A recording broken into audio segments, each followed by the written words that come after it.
What is up, guys? JD here, and today we will continue our adventure in Kanto. If you missed part 1, make sure to check it out because you'll probably be extremely confused. I will link it in the card above, but without further ado, let's keep going in our journey. For those of you that watched the last episode, you will know that Amber left. I still haven't found her, but I have found another Eevee that will adventure with us, and I named her Amber too for the copium. I'll just call her Timu Amber. We leave Erica's gym and stop outside of the game corner where Timu Amber learns the Timu HM for fly, known in this game as Skydash.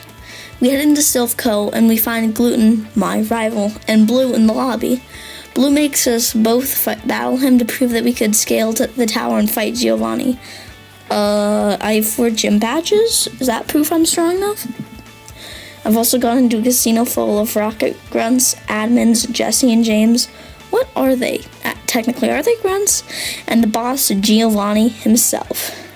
All of which I have fought and beat. Blue was an extremely hard fight, though. His executor went down to a couple of sizzly slides, and then the monster came in. Timu Amber stayed in on his Charizard and tried to bouncy bubble, but it's hardly scratched him. Once she fell to a heat wave and an air slash, it was over. Orchid the Ivysaur is my next strongest Pokemon, but he was obviously at a huge type of disadvantage, so I sent in my Krabby, who due to bad leveling, fell immediately to another air slash. I knew it was over, so I let Blue kill the rest of my team, completing another wipe. After getting healed up, I do a little bit of grinding via catching wild Pokemon. Kids, don't accept random candy from people in white vans. I give all of my mysterious candy to Timu Amber and give the rest that Timu Amber can't use to Orchid. I go back down to fight Blue with a slightly different strategy. I take down his executor with sizzly slides like last time, and I decide to buzz the Charizard to ensure that Amber outspeeds it and makes it possible that Charizard might not move. After getting paralysis off on Charizard, we bouncy bubble to victory. After beating Blue, I got really lost in Silph Co, and I figured that Giovanni would be on the last floor, so I went to the 12th floor. Giovanni was there, but I couldn't reach him.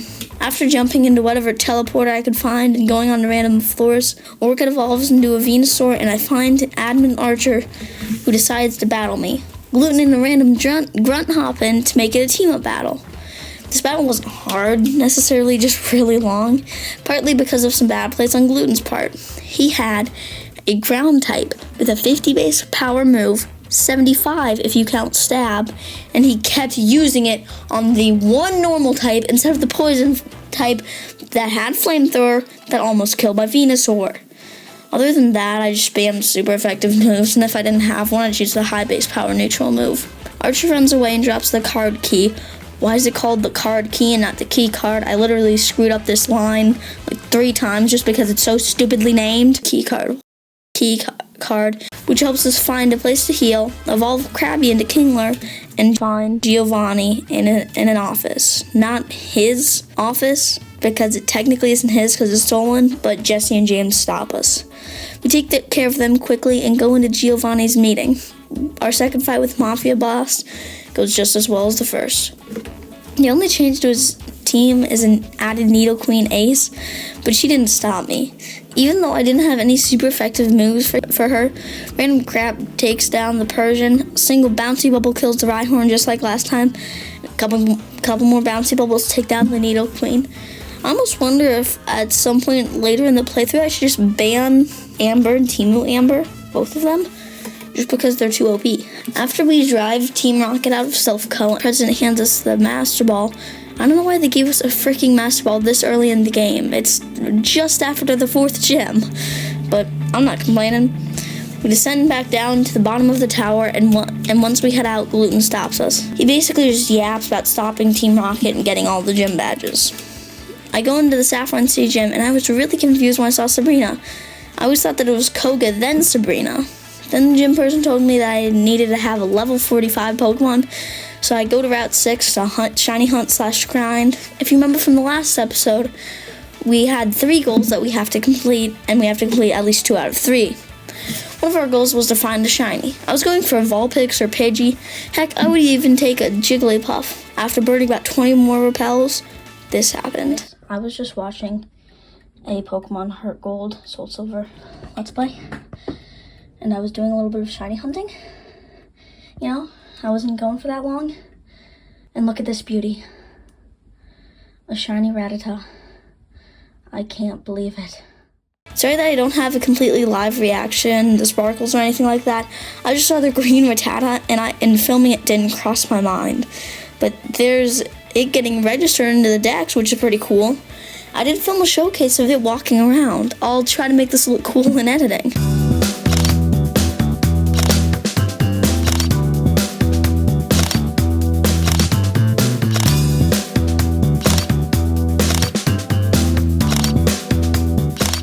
So that means one goal is done. Now I can either focus on getting 100 Pokemon registered in my Pokedex, which I will probably do, because grinding out money in this game would be really annoying, and I need to get this video out on time, or getting the really expensive crown. I was still skeptical of the whole Sabrina being the next gym thing, so I checked the save screen and saw that Koga's silhouette was 5th. But I thought it was weird that they would have you do Silph Co in Saffron City and then not have the Saffron Gym be right after. Another thing that's odd is the fact that Gloom talked about the Saffron Gym being up next. Maybe I wasn't supposed to do Silph Co until I beat Koga. I don't know, but I go back into Mount Moon to find a Moonstone so I can evolve Iris into his amazing final form, Nidoking. On the way up to Mount Moon, I stopped by Cerulean and noticed a cut tree by a house. So I went in and so I cut it down and went in to find an old Amber. Golly, does my mascot belong in a nursing home? I fly back over to Lavender to start the journey to Fuchsia. On the way, I wake up Snorlax and we fight him. I beat him semi-easily, but I couldn't catch him. I used raspberries and Ultra Balls. The best thing that I really could, but nothing worked, so Snorlax eventually fled. We finished our trek, and I was ready to fight Koga. Wait, is that Amber? I missed you so much. I'm sorry that I did what I did. I shouldn't have yelled at you or any of my Pokemon. Please come back on the adventure. Of course. Let's keep going. We go to the Fuchsia Gym and dang it. Let's go catch some Pokemon. I feel like this is where every playthrough just gets stopped. After catching some Pokemon on nearby routes, I see a guy who looks like he could teach the secret technique that is basically Surf. We go up to him, and I was right. We catch a Staryu and Magikarp, but we didn't see any other spawns. We can't reach Cinnabar from here. I'll probably do that after I beat Koga. So we go back to the early routes of the game and catch an Ekans and Paris to get us to exactly 50 Pokemon registered in the Pokedex. If this is how hard it was to get to 50, I can't imagine the 100 Pokemon in the Pokedex goal. We go back into the gym and using amazing special effects, the gym requirement guy turns out to be the masterful ninja Koga. This maze is a lot weirder in-game than it looks in videos, but after a lot of annoying trainers and more trips back to the Pokemon Center than either of us would like to admit, we reach Koga. What's wrong, JD? Trainers are annoying, but not that bad. I hate this game and this stupid protect stalling muck. Also, by the way, if you guys are wondering why this is so bad, Dig is my only ground type move, and I brought Iris in because he quad resists poison, and I don't know if ground's actually immune to poison. I'll have to put that in editing if it is. But Dig is my only ground type move. Ground is super effective against poison, so I used Dig on Muck that had Protect. So since Dig is a 2-turn move, I would dig, and then it would use a move or something, like Toxic or whatever. I don't think I can be Toxic, but that kind of stuff, or just a random attack. And then it would Protect.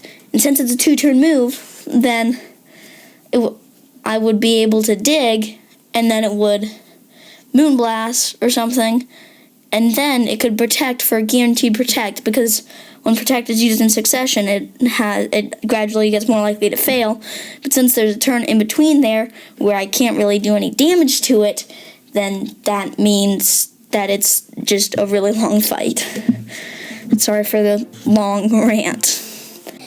He leads wheezing, and I start us off using the move that the move tutor taught us in the Fuchsia City Pokemon Center, Glitzy Glow, which is a 90 base power, 100% accurate psychic type move that also sets up light screen. After a couple of Glitzy Glows, wheezing falls. And Koga sends in Muck. I send in Iris. It's time for round 2. Even though it took a couple more turns than it would with Amber using Glitzy Glow, we take down another Protect stalling Muck with digs from Iris. I just felt like I had to do it to get revenge. Then I come back in to finish off the Venomoth with a Sizzly Slide or two, and this thing also knows Protect. We'll be here for a little while. At least it's not a 2-turn move, so Protect will gradually get more likely to fail. Amber stays in on Golbat, taking it down with 2 Buzzy Buzzes, winning us the battle, and giving us the Soul Badge. We go back to the Fuchsia City Pokemon Center so we can teach me Batty Bad to prepare for Sabrina. We head back to Pallet Town to sail to Cinnabar and waste way too much time trying to catch a Tangela. We fail the Tangela and head south to Cinnabar Island where we revive Lord Helix and an ancient version of me. Oh, Azalea! I didn't know that Fearow aged so quickly. They grow up so fast. We can't do much in the Pokemon Mansion yet, so we fly back to Saffron and challenge Sabrina. More than half of the recording of this gameplay was just taken up by this puzzle. It's so long, annoying, stupid, and just like, why? After finally clearing the teleporting trouble, we get to challenge Sabrina. She's not as hard as people make her out to be. Amber couldn't use Batty Bat on her Mr. Mime lead because of its part fairy typing, the only version of Kanto where this is an issue. She uses Buzzy Buzz for paralysis and then Sizzly Slides until it's dead. Next out is her Slowbro, which I Buzzy Buzz into the red and then take down with a Quick Tack. Then Sabrina's Jinx comes out, and I was really confused while reviewing the footage to write the script. I knew that Sabrina had 4 Pokemon, but I only saw Mr. Mime, Slowbro, and Alakazam. Turns out that Amber killed the Jinx with Sizzly Slides so quickly that I didn't even notice it. For the only time in this fight, I used Batty Bad to 2-shot the Alakazam, winning us the battle. JD, can I do it this time? Sure. Winning us the battle and giving us the Marsh Badge. Wow, that felt good. We fly back over to Cinnabar and enter the Pokemon Mansion. I love the lore of this place, but hate the dungeon aspect. We spent 25 minutes just running around in this stupid place. It doesn't sound like a lot of time, but it feels really long when you're playing it. We descend to the bottom floor after accidentally finding the teleport panel that takes you back to the entrance and completely resetting. We grab the key and head into the 7th gym. Blaine's trivia wasn't that hard. The only question that JD got wrong was one about if steel was not very effective or super effective against fire. He just wasn't paying attention and he thought it was, does steel take resisted or super effective hits from fire? We also decide to alter Amber's moveset to become Glitzy Glow, Buzzy Buzz, Sparkly Swirl, and Bouncy Bubble. We'll probably swap Buzzy Buzz for Freezy Frost once we get to Giovanni. After we collect 5 Blaine Voodoo dolls that then explode, we fight Blaine. And this fight was really surprising. I start us off, and Blaine's lead is Magmar, which goes down to 2 Bouncy Bubbles. Amber also takes down his Rapidash with a couple Bouncy Bubbles, but she got really low due to him spamming Flare Blades. I sack Orca off on his Arcanine to heal Amber, but then I thought that it would be fun to finish the rest of the battle with somebody other than Amber. So Azalea comes in and absolutely dominates. He takes down Arcanine with only a few rock slides while living from an outrage in the yellow. Azalea stays in on Ninetales, living a Fire Blast at 10 HP and killing it with 2 rock slides, cementing it as one of the core members of the team. I will always remember what you've done for me, Azalea. I look at every Aerodactyl with love and respect. Thanks to you, we beat Blaine, giving us the Volcano Badge. Gloom stops us outside the gym and tells us that the final gym is in Viridian City. This is it. The finale. We fly back to Viridian City and go to Route 22, the badge check. You guys might be confused as to why we're doing the badge check before beating the last gym leader. And that's because it's not about the badge check. In certain areas of Route 22, Pokemon will spawn. There are 2 portions with water, and here our final team member will spawn, Poliwag. We catch a Poliwag and name her Lilac. I give her a rare candy so she evolves into a Poliwhirl, and then I give her a water stone to become a Poliwrath. Since the gym is locked, Gluten takes us back to Oak's lab where Blue gives us keystones. And the Mega Stones for the Kanto starters. We fly back over to Fuchsia to change my moveset to Sappy Seed, Freezy Frost, Sparkly Swirl, and Bouncy Bolt. After a couple of battles in Giovanni's gym, though, we forget Sparkly Swirl in favor of Glitzy Glow due to the Nido family. After another workplace hazard, if you know, you know, we get to the Viridian City gym leader, the king of the mafia, Giovanni himself.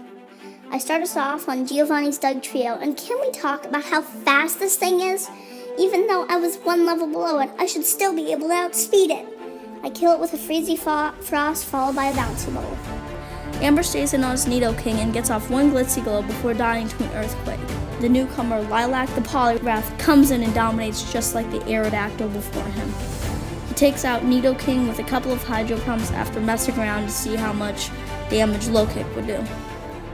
Lilac stays in to kill his Nidoqueen with some more Hydro Pumps, and earlier he was able to help revive me. So I come in to finish off Rhydon, winning us the battle, giving us the Earth Badge, and taking down the Mafia. We leave the gym and head to Victory Road, but Gluten stops us, and knowing JD's forgetfulness, we didn't heal. Amber uses Freezy Frost on its Pidgeot, but it didn't do enough damage, so we switch to Azalea, who takes it down with 2 Rock Slides. Orchid comes in onto his Raichu, and JD Mega Evolves her because it's fun. We're both hyped for Legends EA, by the way. But Razor Leaf didn't do that much, so Iris comes in and kills using Earthquake, which we got after beating Giovanni.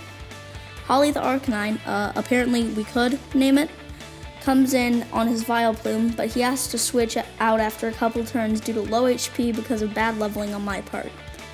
I come back in to kill the Vileplume with a Freezy Frost. I stay in on the Marowak, killing it with 3 Freezy Frosts.